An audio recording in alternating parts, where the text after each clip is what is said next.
Hello, I'm Joseph Hoffman, and in this lesson, we're going to be learning about the wicked stepsisters of the perfect fifth, namely the diminished fifth and the augmented fifth. Just like we learned to do with fourths, you can diminish a fifth or augment a fifth by shrinking or growing them by one half step. Let's come to the piano to see how. Let's start with a perfect fifth, so we'll use C to G. And then to make a diminished fifth, we lower the top note by one half step. So G becomes G flat.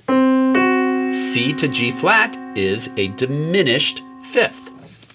Another way to make a diminished fifth is by raising the bottom note. All we have to do is we're shrinking it by one half step. So whether we shrink that from the top or shrink it from the bottom, both will create a diminished fifth. So now if we take C and make it C sharp to G, also a diminished fifth. Now let's talk about augmented fifths. Let's go back to our perfect fifth. To make an augmented fifth, we can raise the top note by a half step, so G becomes G sharp. And there we have an augmented fifth, or you guessed it, we can lower the bottom note a half step, so C becomes, what would we call this? If you said C flat, you're correct. Remember, we want to preserve the distance of 5 notes. Also, 5 letters. C, D, E, F, G is the distance of 5 notes on the staff. If we called this a B to a G, now it's a sixth, because the distance of 6 letters or 6 steps on the scale. But if we call this a C flat, technically it's an augmented fifth because we're the distance of 5 letters that we've just pushed an extra half step down.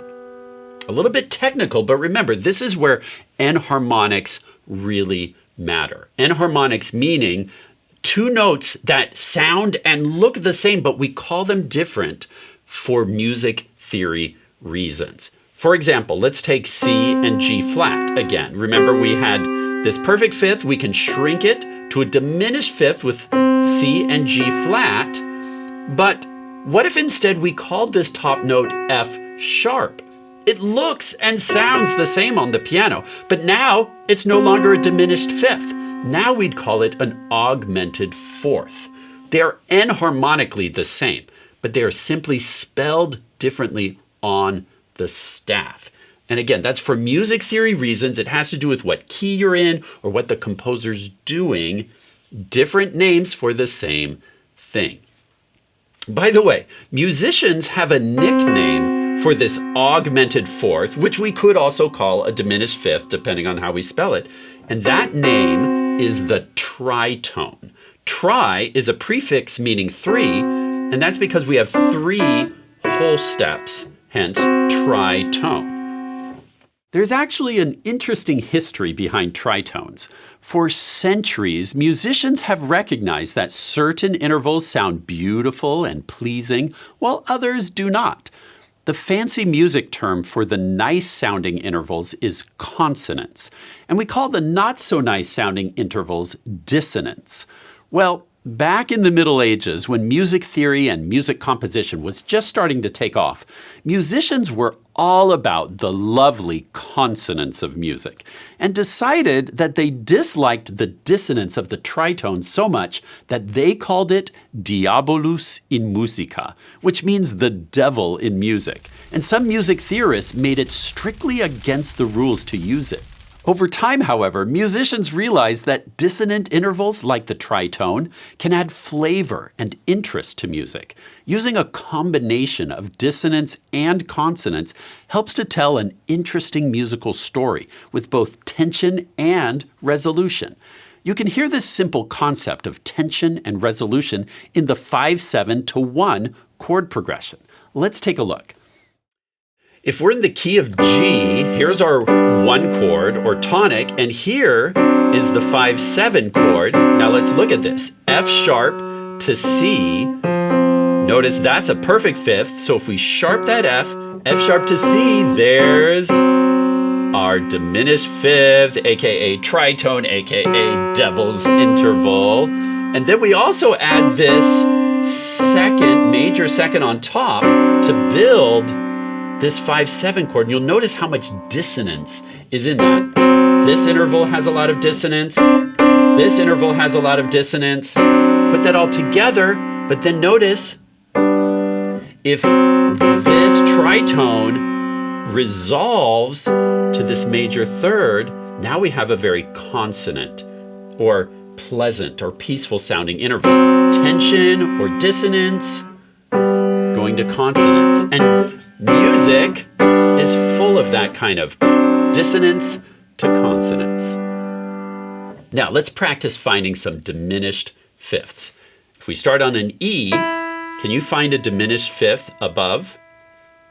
Pause the video if you'd like to figure it out on your own. Otherwise, let's take a look. I start with the perfect fifth.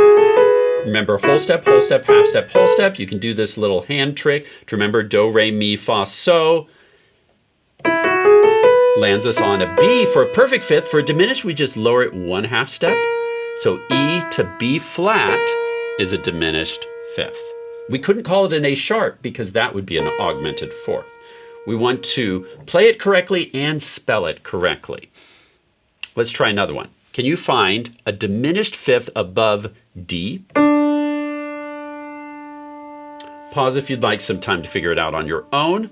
Otherwise, let's go up a perfect fifth, do, re, mi, fa, so, and then lower that 1/2 step to G sharp, to A flat. G sharp would be the augmented fourth, so I just got that one wrong.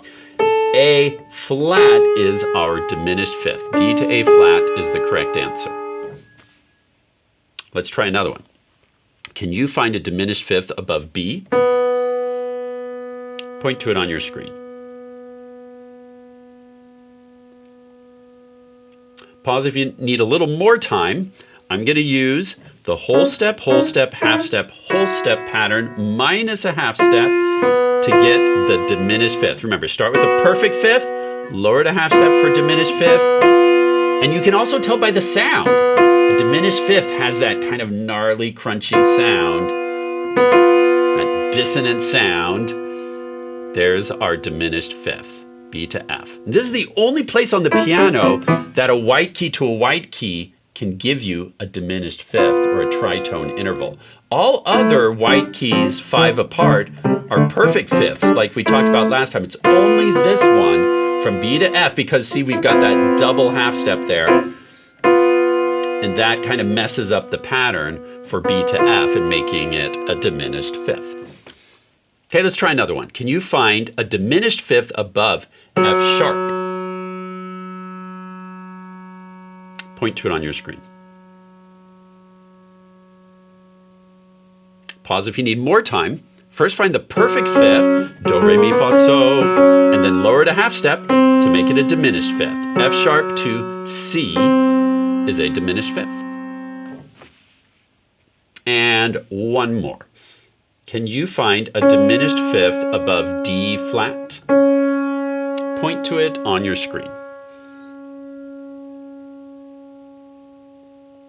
Pause if you need more time. Otherwise, I'll show you how to do it. We go up a perfect fifth to A flat and then lower that a 1/2 step to become a diminished fifth. Now, bonus points if you can tell me what we should call this note to make it a diminished fifth. Hint, it's not a G. Pause if you need extra time to think about that. The answer is A double flat. Why? Well, the perfect fifth is A flat. To bring it down here, we would need to call it A double flat if we wanted it to be a diminished fifth. If we called it a G, that's fine, but now it's an augmented fourth because it's the distance of 4 letters. D flat, E flat, F, G is an augmented fourth, but if we're thinking the fifth minus a 1/2 step down to A double flat, now we can call that a diminished fifth. Fancy and pretty advanced music theory we're getting into now. Now let's practice finding a few augmented fifths. Augmented fifths, I have to say, are much less common than the diminished fifth. They're not used a lot in music, but they are used whenever a composer uses the augmented chord. I was just sight reading through a Debussy piece the other day that used a whole bunch of augmented chords. A lot of augmented fifths there. See, you just take a major triad, and if you raise the top note an extra half step, kind of gives you that intense sound. It also has some dissonance in it. And this would be an augmented fifth. You just take a perfect fifth, raise it a half step. Now, your turn to try one. What's an augmented fifth above F? Point to it on your screen. Well, one trick you could use is remembering that all white keys go to white keys for perfect fifths, except B. That's the one exception. But if we're on an F, we know a perfect fifth F should be C, extra half step to C sharp, makes the augmented fifth. Let's try another one. Can you find an augmented fifth above A? Point to it on your screen. If you're pointing right here, you're correct. Bonus points if you can tell me the correct name for this key if we want it to be an augmented fifth. If you said E sharp, you're correct. F would make it a sixth, the distance of 6 notes. But if we're raising that E, we call it an E sharp to make it an augmented fifth. Okay, let's try another one. What's an augmented fifth above F sharp? Point to it on your screen. Pause if you need more time. Remember, black keys always go to black keys for perfect fifths. The only exception is B flat, goes to F. Otherwise, all the other black keys go to black keys for perfect fifths. So we know here's a perfect fifth. We raise it a half step to become this key. Bonus points if you can tell me the name of this key. Hint, we called this F sharp and this C sharp. Pause if you need more time to think about it. We would call this C double sharp. F sharp to C double sharp is an augmented fifth. And one last one. Can you find an augmented fifth above E flat? Point to it on your screen.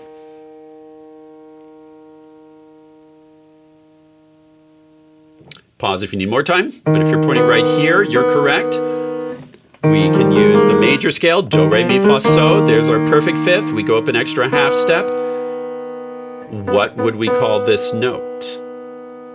If you said B, you're correct. It was a B flat. So now we just raise B flat a half step to regular B natural. E flat to B is an augmented fifth.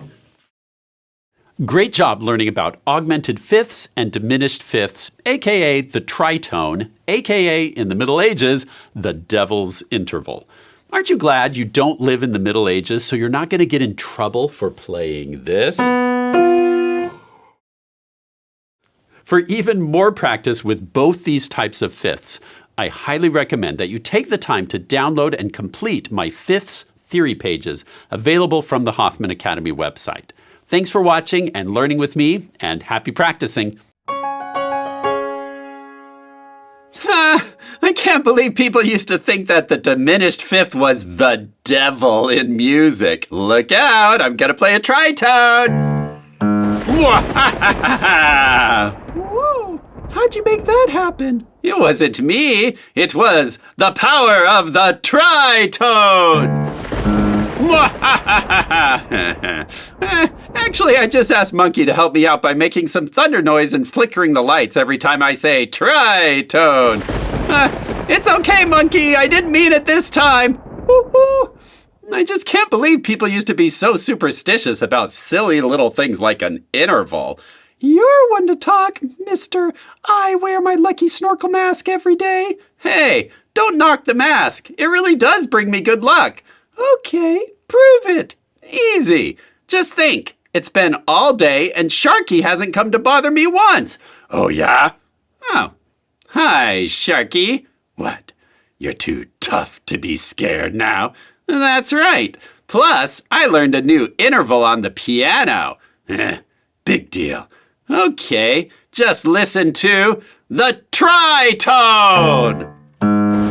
Ah, the devil's interval. Run! Wow, I did not think that was going to work. Like I said, it's the lucky mask.